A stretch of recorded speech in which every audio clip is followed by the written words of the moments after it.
Baş Prokurorluq Elton Məmmədova rəsmi xəbərdarlıq edib. Bu barədə Baş Prokurorluq məlumat yayıb. Qeyd olunub ki, Azərbaycan Milli Elmlər Akademiyasının İşlər İdarəsinin sabiq müdiri. Hazırda həmin qurumun rəyasət heyət aparatının sosial xidmətlər şöbəsinin müdiri. Elton Məmmədovun Baş Prokuror yanında Korrupsiyaya qarşı mübarizə baş idarəsində istintaq edilən cinayət işi üzrə açıqlaması yayılıb. Məlumata görə Elton Məmmədov açıqlamasında istintaq orqanına çağırılmadığını, hər hansı qanun pozuntusuna yol vermədiyini qeyd edib və bu məzmunda mediada yayılan məlumatları yalan adlandırıb.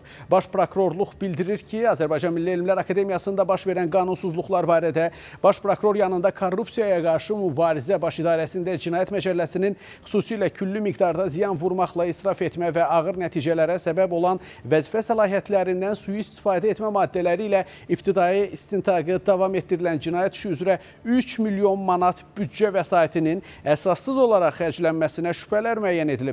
İstintaq tədbirləri nəticəsində əsassız olaraq xərclənmiş 3 milyon manat büdcə vəsaitinin Elton Məmmədov tərəfindən tam şəkildə dövlət büdcəsinə ödənilməsi təmin edilib.